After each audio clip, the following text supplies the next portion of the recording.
오늘은 예수님께서 죽음을 이기시고 부활하셨음을 기념하고 감사하는 부활절 감사 주일입니다. 또 아울러서 지난 8주 동안에 우리가 생명의 공동체를 세우는 40일 캠페인을 그동안 진행해 왔는데 마무리되는 마감 주일이 되기도 합니다. 지난 8주간의 여정을 통하여서 배운 신앙의 본질들이 있죠. 우리 교회가 또 우리 개인적인 신앙들이 어떤 것을 향해서 가야 되는지를 아마 함께 배워왔는 줄 믿습니다. 한번 점검해 볼까요? 첫 번째는 하나님을 기쁘시게 하는 성령 충만한 누가 무엇이 되어야 된다는 거예요? 예배자가 되어야 됩니다. 또 두 번째는 진리를 배우고 수호하는 은혜의 빚진 무엇이 된다는 거예요? 훈련자가 되겠습니다. 세 번째는 땅끝까지 복음을 전파하는 전도자가 되겠습니다. 이웃의 아픔을 함께하는 치유자가 되겠습니다. 온 성도가 하나 되는 화해자가 되겠습니다. 사회적 책임을 다하는 소명자가 되겠습니다.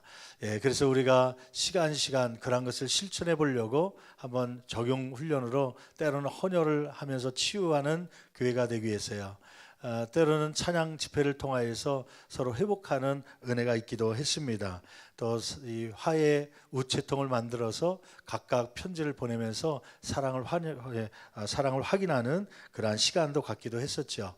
소명자 이 시간을 준비하면서 저 고성에 또 속초에 불이 나서 어려움 당하고 있는 교회와 또 성도들 위해서 아마 오늘 여러분 주보 안에 특별헌금 봉투가 들어가 있는데 5,000원이든 10,000원이든 여러분 힘단 대로 같이 동참해 주시면 그것을 통하여서 사회적 책임을 다하는 소명자로서의 교회를 감당하게 될 줄 믿습니다.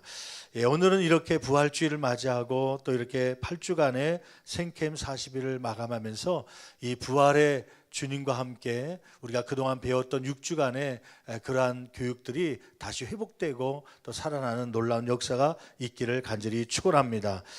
오늘은 아브라함의 모습을 좀 살펴보면서 아브라함이 가졌던 시험, 그 시험을 어떻게 이겼는지 또 이러한 시험을 이긴 후에 하나님은 어떠한 복을 주시는지 함께 살펴보면서 은혜 받는 저와 여러분 되기를 간절히 축원합니다. 먼저 첫째로 하나님께서 아브라함을 시험하시려고 명령하신 것은 무엇입니까? 먼저 1절 한번 보실래요? 1절 한번 보면 거기에 하나님께서 아브라함을 시험했다고 말씀하고 있죠. 한번 1절 말씀 같이 한 목소리로 봉독합니다. 그 일 후에 하나님이 아브라함을 뭐 하시려고요? 시험하시려고. 거기 보니까 하나님도 우리를 뭐 하신다? 시험하신다. 근데 사탄이 주는 시험과 하나님이 주는 시험은 다르다고 우리가 배웠잖아요. 사탄이 주는 시험이 있어요. 그것은 영어로 얘기하면 temptation, 유혹이라고 그러잖아요. 사탄이 주는 유혹은 우리를 믿음의 길에서 떨어뜨리려고 타락시키려고 우리를 유혹하는 것입니다. 그러한 사탄의 유혹이 올 때는 때로는 피하기도 하고 대적하면서 승리할 수 있는 저와 여러분 되기를 간절히 축원합니다. 근데 하나님도 우리를 시험하신대요. 그 시험은 우리를 믿음에서 떨어뜨리려고 하는 것이 아니라 테스트하는 것입니다. 테스트. 영어로는 템테이션이 아니라 테스트, 흔들어 보는 것이죠. 왜 흔들어 보냐면 제대로 믿음이 완성되었는가, 혹은 또 복을 주려고 하는데 그 복을 받을 만한 준비가 되었는가 하고서 우리를 테스트, 흔들어 볼 때가 있습니다. 하나님께서 우리를 시험하시는 이유는요, 그 목적이 뭐냐면 복을 주시려고. 아멘. 그 시험에 통과하면 큰 복이 기다리고 있는 것이죠. 아브라함에게도 시험하십니다. 그 시험은요, 더 복을 주시려고 아브라함을 시험하는 것이죠. 그 시험의 그 목적은 뭐였죠? 2절 한번 볼까? 2절 말씀 같이 한 목소리로 봉독하시겠습니다. 여호와께서 이르시되 내 아들 내 사랑하는 독자 이삭을 데리고 모리아 땅으로 가서 내가 내게 일러준 한 산 거기서 그를 번제로 드리라. 한마디로 얘기하면 네가 사랑하는 아들 독자 이삭을 모리아 산으로 가서 번제라고 하는 것은 각을 떠서 조각조각 내서 불로 태워서 드리는 것이 번제인데 그 번제로 드리라고 하는 것이에요. 말도 안 되는 사건이죠. 그러한 비참한 일을 하나님께서 명령하신 것입니다. 그런데 왜 그렇게 명령하십니까? 한번 12절 볼까요? 12절 말씀에 보면 이렇게 기록하고 있죠. 한번 12절 말씀 같이 한 목소리로 봉독합니다. 사자가 이르시되 그 아이에게 내 손을 대지 말라, 그에게 아무 일도 하지 말라. 네가 내 아들 내 독자까지도 내게 아끼지 아니하였은즉 내가 이제야 네가 하나님을 뭐하는 줄 알았노라? 경외하는 줄 알았노라. 하나님이 왜 아브라함에게 독자 이삭을 바치라고 합니까? 그 시험에 이유가 있었죠. 무엇을 한번 테스트해 보는 거예요? 하나님을 경외하는지 안 하는지. 하나님을 사랑하는데 이 독자 이삭보다 더 사랑하는지 안 하는지, 그걸 확인하고 그 확인한 후에 복을 주시려고 시험하시는 것입니다. 이러한 시험이 왔을 때 아브라함은 어떻게 했다고요? 3절 말씀 한번 볼까요? 3절은 이렇게 기록합니다. 같이 봉독합니다. 아브라함이 아침에 일찍이 일어나 나귀의 안장을 지우고 두 종과 그의 아들 이삭을 데리고 번제에 쓸 나무를 쪼개어 가지고 떠나 하나님이 자기에게 일러주신 곳으로 가더니, 거기에 중요한 말씀이 있죠. 3절 말씀 보니까 아침에 일찍이 일어나서 이삭을 데리고 모리아산으로 하나님께 번제를 드리려고 갔다고 하는 것이에요. 근데 하나님이 아까 2절 말씀에 시험에 문제를 낼 때요, 거기서 빠진 게 하나 있었습니다.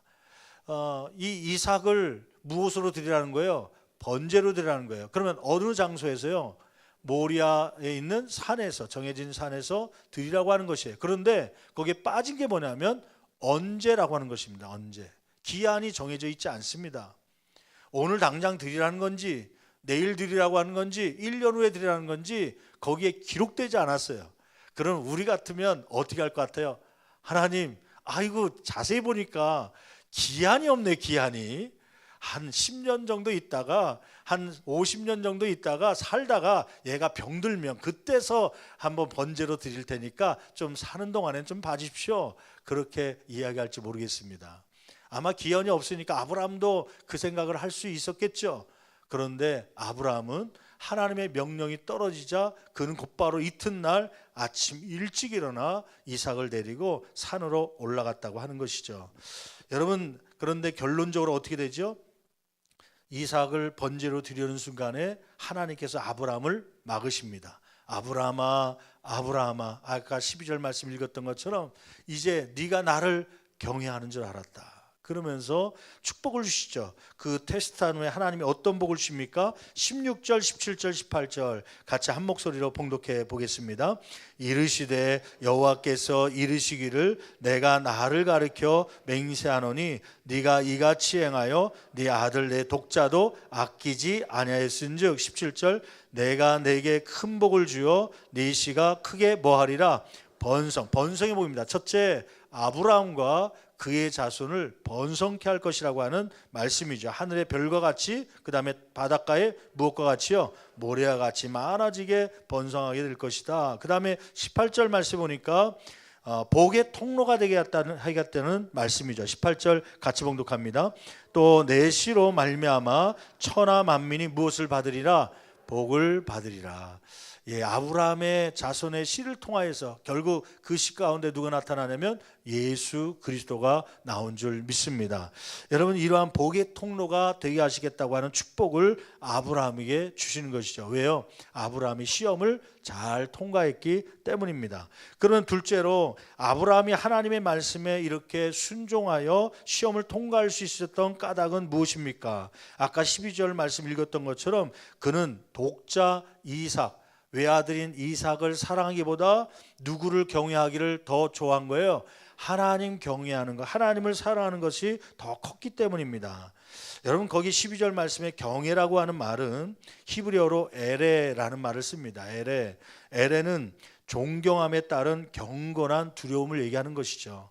어떤 벌을 받을까 봐 공포심에 떨면서 섬기는 것이 아니라 하나님을 사랑하고 존경한 마음이 크기 때문에 그래서 두려운 마음입니다. 그게 바로 경외라고 하는 것이죠. 흔히들 내가 좋아하고 존경하는 그러한 훌륭한 분 앞에서 밥을 먹으려고 그러면요, 식사가 소화가 잘 돼요, 안 돼요?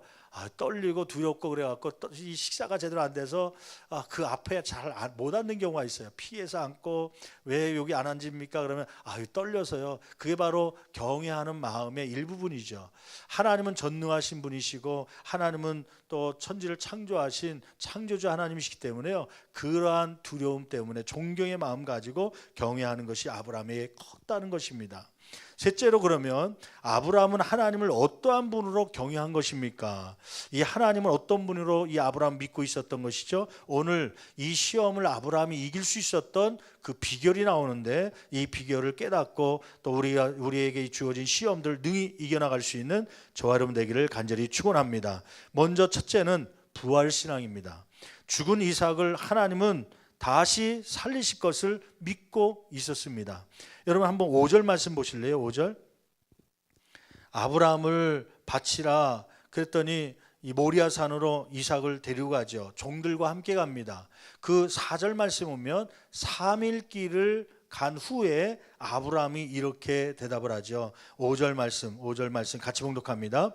이에 아브라함이 종들에게 이르되 너희는 나귀와 함께 여기서 기다리라. 내가 아이와 함께 저기 가서 예배하고 우리가 너희에게로 돌아오리라 하고. 여기서 깨닫는 것 하나 있죠. 그것은 뭐냐면 아브라함이 순간적으로 우리 이삭을 하나님께 바쳐야겠다 생각하고 3일 길을 간 후에 그 마음이 바뀌었습니까? 여전합니까? 여전한 거예요. 우리 신앙과 좀 다르잖아요. 우리는 아침에 하나님 맞아요, 그렇게 살아야겠습니다, 나 그렇게 살겠습니다 결단하고 나서도 점심때 저녁쯤 되면요, 언제 결단했냐 듯이 우리는 잊어버리고 그 말씀대로 살지 못할 때가 얼마나 많습니까? 하루요? 하루 지나면 어저께 드리고 싶었고 바치고 싶었던 물질도 하루가 지나면 마음이 약해져 갖고요, 에이 괜히 사탄이 틈탔나 보다 하고서 안 드리려고 하는 게 우리의 심정이죠. 그런데 이 아브라함은 3일이 지났어요. 3일 동안 열심히 모리아 산을 향해서 이삭과 가면서도 한 번도 이 마음이 변치 않은 것입니다. 여러분, 변치 않는 하나님을 향한 뜨거운 사랑이 저와 여러분 가운데 있기를 간절히 축원합니다. 그는 뭐라고 이 종들에게 얘기하냐면, 이제 모리아 산이 보일 때쯤 되자 너희는 이곳에 잠시 머무너라. 그 다음에 뭐라고 얘기해요? 저기 가서 우리가 이 아이와 함께 내가 예배하고, 그 다음 중요한 말이 있죠. 우리가 너희에게로 뭐하리라? 돌아오리라. We'll come back to you. we라는 말이 강조되고 있는 거예요. 이 we라고 하는 것은, 우리라고 하는 것은 누구와 누가 포함됐다고요? 아브라함과 그 안에 누가요? 이삭이 포함된 겁니다. 여러분, 그러면 아브라함이 이삭을 안 바치고 다시 데려오겠다는 얘기입니까? 아니요. 하나님께 번제로 드리지만 하나님은 다시 살려주실 수 있는 분이시다. 다시 살려주실 것이다. 하나님이 100세 때 준 아들을 그냥 데려가지 않을 것이다. 그 부활의 신앙 가지고 그가 고백한 거예요. 우리가 다시 이곳으로 돌아올 것이다. 여러분, 그 부활의 신앙이 있음을 히브리 기자는 이렇게 말씀하고 있습니다. 신약 성경에 와서 히브리서를 통하여서요, 11장 19절 말씀, 이 아브라함의 신앙이 이렇게 기록되고 있죠. 같이 한번 볼까요? 히브리서 11장 19절 같이 봉독합니다. 그가 하나님이 능히 이삭을 죽은 자 가운데서 다시 살리실 줄로 뭐하고요? 생각한지라. 여러분, 왜 이렇게 이삭을 하나님이 바치라 했을 때 드릴 수 있었냐면, 하나님께서 다시 이삭을 죽은 자 가운데 뭐 할 줄 알고요? 다시 살릴 줄 믿는 믿음이 있었다는 것이죠. 거기에 그 히브리서 11장 19절 보니까 다시 살리실 줄로 뭐 하고요? 생각이라는 거예요. 생각이라는 단어를 동그랗게 한번 쳐보세요. 그 단어는 헬라어로 로기조마이라는 단어입니다. 로기조마이는 무슨 뜻이냐면 신중히 생각하다. 자신이 알고 있는 하나님에 대한 과거의 사실들을 더듬어 본 거예요. 신중히 살펴보고 종합적으로 생각해 보니까 하나님은 능히 이삭을 죽은 자 가운데서 다시 살릴 수 있는 분이라고 결론을 내린 것이죠. 자신이 100세 때 남자로서, 또 아내가 사례가 90세인데 이미 경수 생리가 다 끝나고 이미 여자로서 아기 낳을 수 있는 환경이 아닙니다. 할머니입니다. 사람들은, 의사들은 이제 포기해야 됩니다. 이제는 가능성이 없습니다. 그런 지도 한참 지난 거예요. 몇십 년 지났는데도 불구하고 하나님의 능력으로 누가 태어난 거예요? 이삭이 태어난 것입니다. 이러한 사람의 능력으로 할 수 없는 그 순간에 이삭을 주신 하나님께서 죽은 자를 살리지 못하겠습니까? 생명을 탄생시킨 것조차도 쉽지 않은 일인데 몸이 여기 있다면 그 몸을 다시 살리는 것은 더 쉬운 일 아닌가? 그렇게 아브라함은 생각한 것이죠. 그는 부활의 신앙을 갖게 된 것입니다. 그 부활 신앙 때문에 이 시험을 능히 이겨나갈 수가 있었던 것이죠. 두 번째, 아브라함이 하나님을 어떤 분으로 믿었기 때문에 이 시험 속에서도 능히 승리할 수 있습니까? 8절 말씀 보면 하나님은 여호와 이레 무엇인가 준비한 것이 있을 것이라고 하는 그 믿음이 있었기 때문에 승리하는 것이죠. 8절 말씀 같이 한 목소리로 봉독합니다. 아브라함이 이르되 내 아들아 번제할 어린 양은 하나님이 자기를 위하여 친히 준비하시리라 하고 두 사람이 함께 나아가서 모리아산으로 가는 도중에 7절 말씀 보니까 이삭이 아버지에게 물어봅니다. 아버지 왜 그러냐? 아버지 불과 나무는 있는데 과거에 보면 제물로 드려야 될 양이나 염소나 송아지가 있어야 되는데 왜 제물이 없습니까? 그때 대답한 것이 8절 말씀이에요. 아들아 번제할 어린 양은 하나님이 자기를 위하여 친히 뭐 할 것이다? 준비하시리라.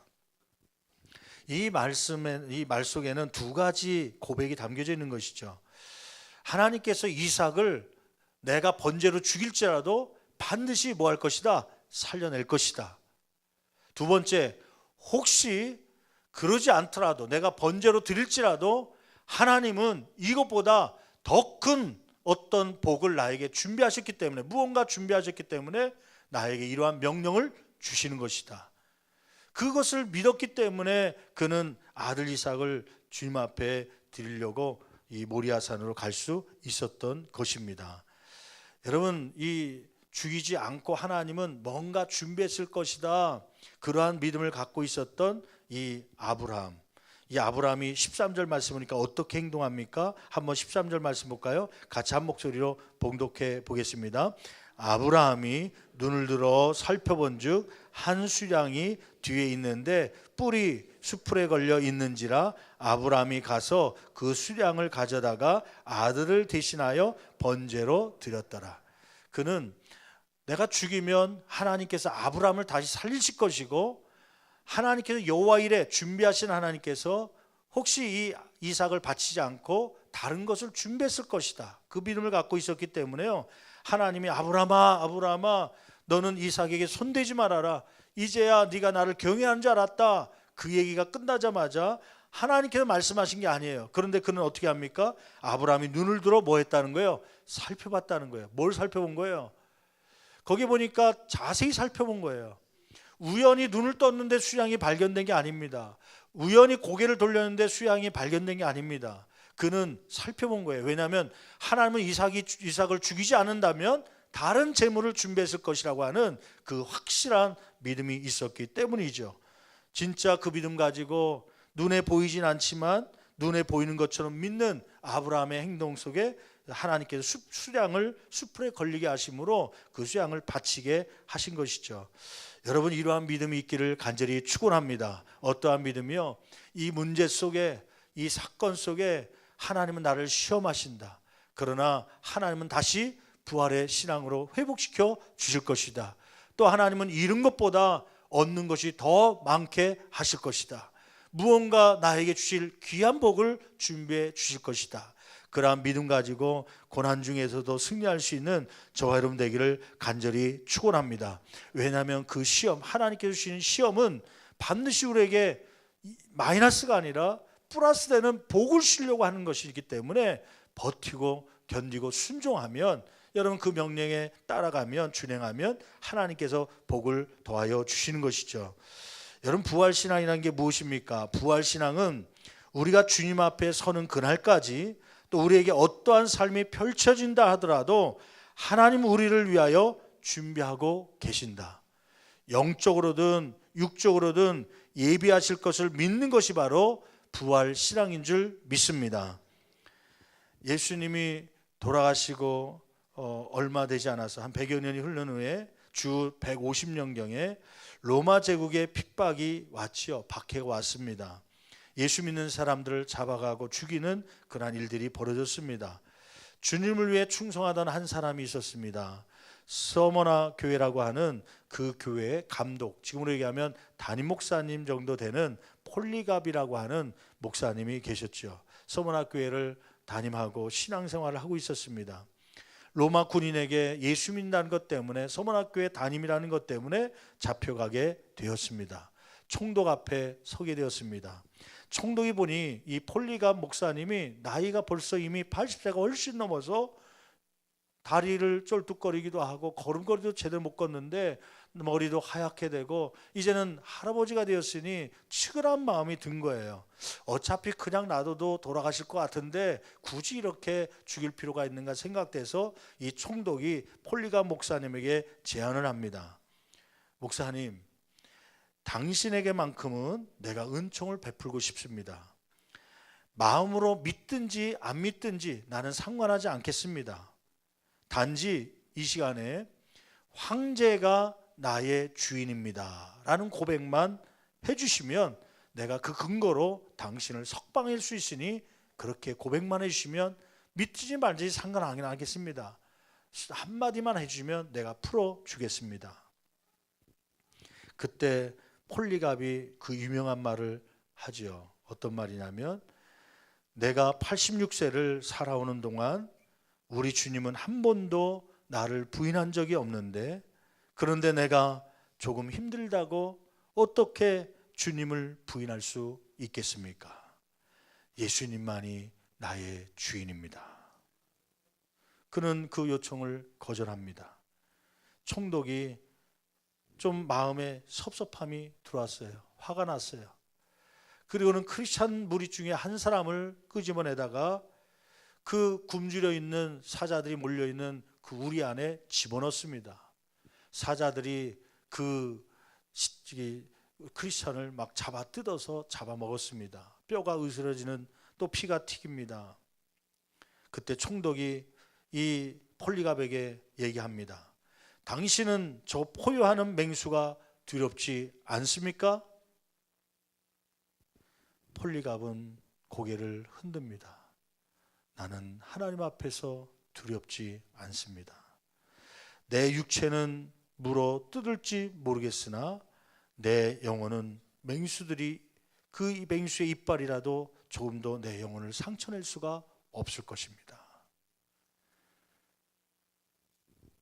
화가 난 이 총독이 신하들에게 명령합니다. 여봐라, 이 맹수의 사형보다도 더 무서운 화형에 처해라. 그 나무가 쌓여있는 장작더미 위에 이 폴리갑을 올리죠. 그러는 불을 질러서 불로 태워서 죽이는 겁니다. 그 뜨거움에 많은 고통 속에 두려움을 갖게 되는 것이죠.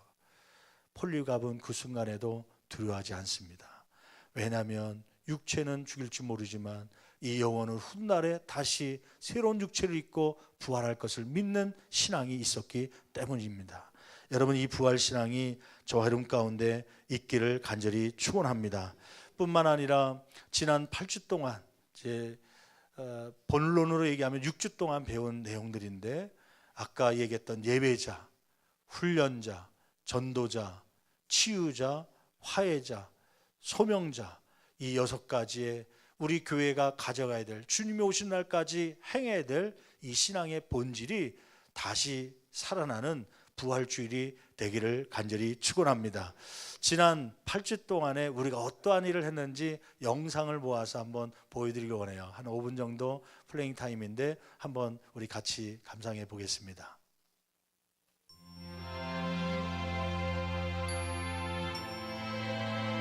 할렐루야! 신할동교회 성도 여러분, 생명의 공동체를 세우는 40일 축제 예배에 오신 것을 환영합니다.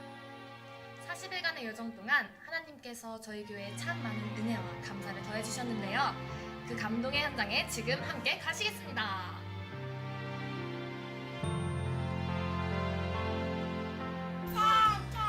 완성되어가는 과정. 주님을 위해 우리가 어떻게 살아야 하는지 알게 되는 좋은 시간이었습니다. 그리스도인으로서 무엇을 하며 어떻게 살아가야 하는지 깨닫게 해주시옵소서. 새로운 시작이 아니야. 예수님을 알아가는 과정 소명을 가지고 전도에 열심히 충성을 다하고 전도 잡고 피아노로 찬송가 쳤어요. 하나님의 살아계시는 하나님을 공감할 수 있었고 확신할 수 있었던 소중한 시간이었습니다. 말씀이 살아 움직이는 교회 성도의 사랑이 넘치는 교회 섬김과 헌신이 기쁨이 속으로 모였던 구역별 모임 열매맺는 장면들입니다. 아름다운 이렇게 교회. 가정을 오픈해서 가정에서 모이게 하신 분들께 감사하고요. 때로는 이제 교회에서 모이는 구역들도 있었습니다. 이전보다 한 20-30% 정도가 구역 식구들이 같이 참여했다고 그래요. 주님의 영광을 위해서 빛 되신 주 무엇보다 구역이 모였던 좋은 점 중에 하나는 이제 강의식이 아니라 나눔식으로 하다 보니까 서로의 생각과 또 간증을 통해서 때로는 아픔과 상처들을 나눌 때 눈물로 같이 기도해주는, 그래서 예전보다 더 끈끈한 구역의 그 교제가 있었음에 감사하던 분들이 많이 있었습니다. 우리 교회가 이런 교회 되게 하소서.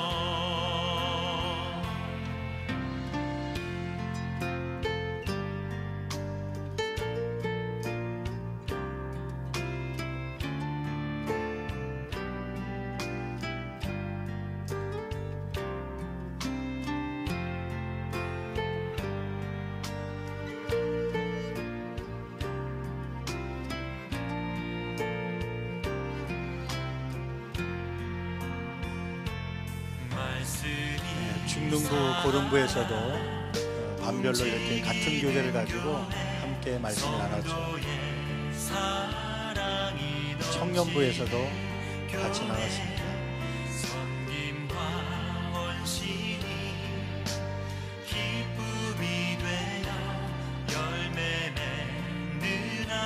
신앙생활은 어떻게 해야 되는 것인지 구역별뿐만 아니라 특별 새벽 기도회를 통하여서 함께 은혜 받는 시간이었죠. 말씀만 맞는 것이 아니라 이론적인 것만 하는 것이 아니라 생활 속에 한번 적용해보자 해서 헌혈하는 시간도 가졌고요. 아까운 피들이 이웃을 위해서 나가는 모습을 보게 됩니다. 다윗과 요나단, 우리 전태식 목사님을 초청해서 치유 회복의 찬양 집회가 있었습니다. 화해 우체통을 통하여서 사랑의 편지를 나누기도 했습니다. 필리핀에 또 우리 주일학교에서는 선물을 보내기도 했고요. 지난 성금요일 예배 때 모습입니다.